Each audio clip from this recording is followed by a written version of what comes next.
Presently, I live in Roberts Creek, which is a small community on the coast of the Pacific, about 2 hours away from Vancouver.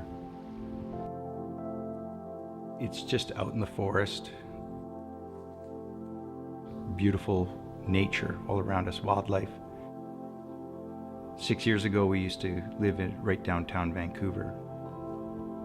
Perhaps my work has shifted since I've been here, in the sense that I'm becoming more attuned to nature.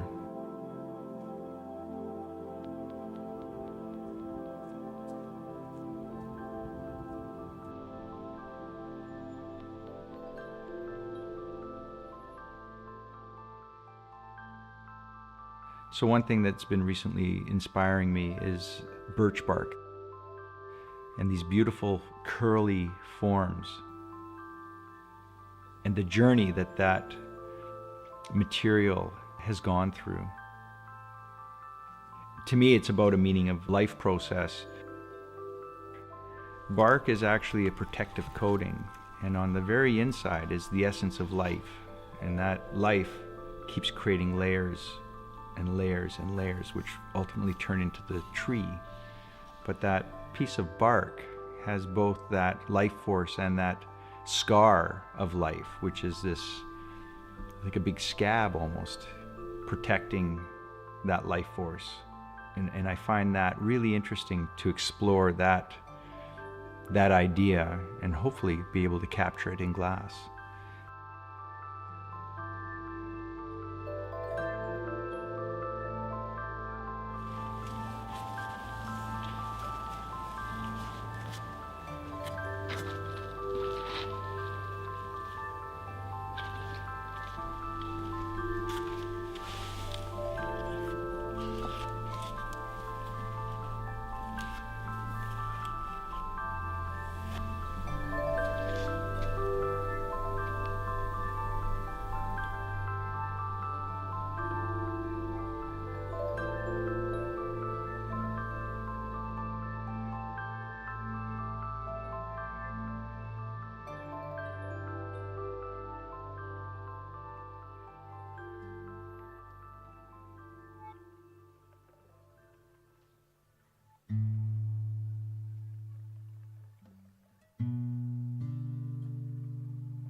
It was not like I wanted to work with glass. It was a discovery, a profound discovery. It was in a friend of mine's windshield shop. They had a little sandblaster in the back. He suggested that I try it because he knew I was creative. I went in there and I sandblasted a piece of glass. I recognized this is going to be in my life for the rest of my life, if I like it or not.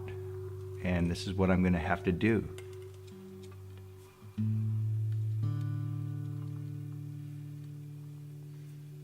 I was an industrial steam fitter and pipe fitter working in complexes like oil refineries and pulp mills. And I basically turned 180 degrees and went in a completely different direction. And glass was the quintessential driving force for me to make the decision that I'm going to pursue this life of the exploration of art. And I had no idea where it was going to lead.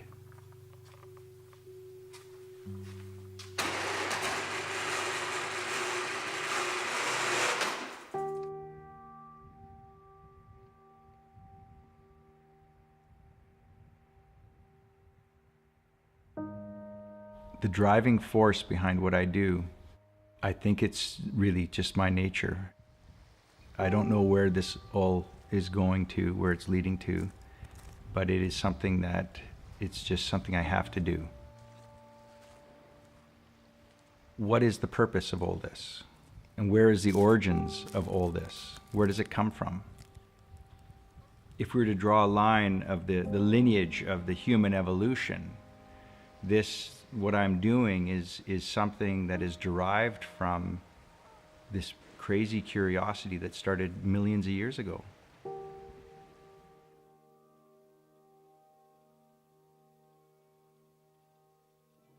This is just another manifestation of that curiosity. The only difference is we have many more conveniences that surround us that we don't even have to think about. At the core of it, the question is still the same. What is it to be human? What is it to be here? What is it to be in this life? The way that I explore that question is through the manifestation of physical things and the exploration of elemental things like light and water, fire. The objects that I create are left behind from those experiments and that curiosity. And they may answer some things, they may not. Or they may enlighten me later on, or may enlighten somebody else later on. But it's a process I have to continue to go through, because a lot of the other systems that are out there don't necessarily make much sense to me. So this is my path.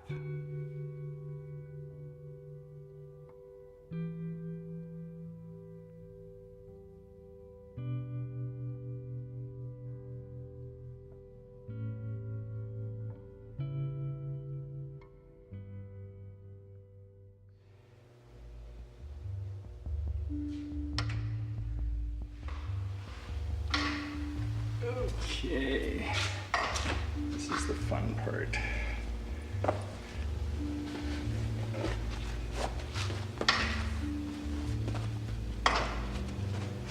Okay.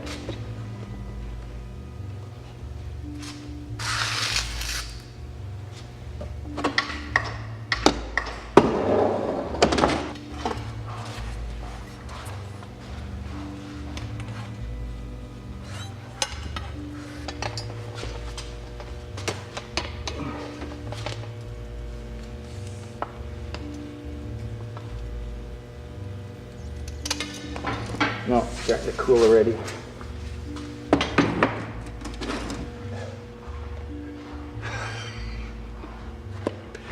Gets a bit hot.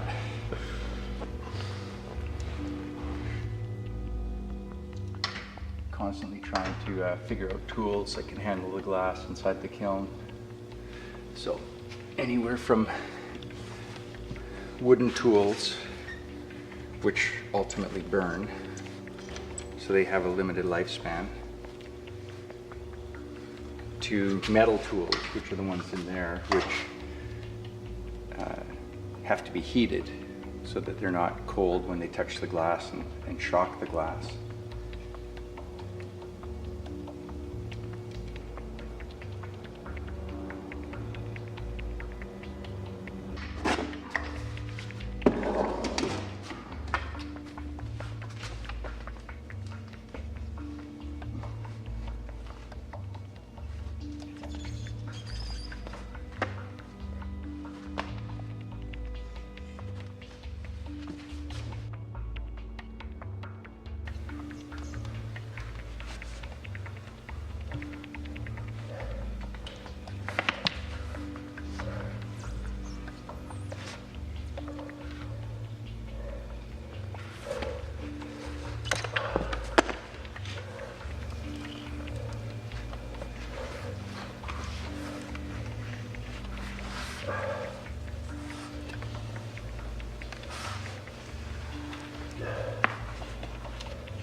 It's a really interesting process of having to deal with the elements and trying to make decisions without getting hurt and dealing with the conditions and materials of the glass. And it's like this very limited time. I have to do something. I have to try to get close to what my intention is, but there's all these forces against me that I have to step up to the challenge and overcome. And everything from it being too hot and everything collapsing, or too cold and the glass breaking, or my tools or myself catching on fire, that all plays a part of it. And at the end of it, something comes out of it. And sometimes I like it, other times I don't.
Okay, let's let that dry.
It's interesting, glass has been with the human for a long time.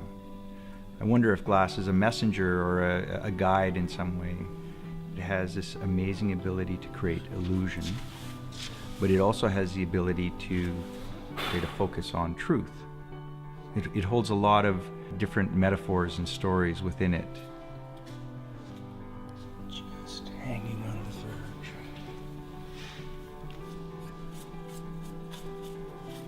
I'm intrigued by the fact that it's a liquid in a solid state. And at different temperatures, you can do different things with it. And then you bring it back down to room temperature, and it has solidified into this object or this form that then you can take the time to look at, and or as you turn it, the light travels through it differently. And it's a long, drawn-out process for me to understand what this material is. It can be crystal clear, and it can be as dense as stone, and so many different manifestations in between.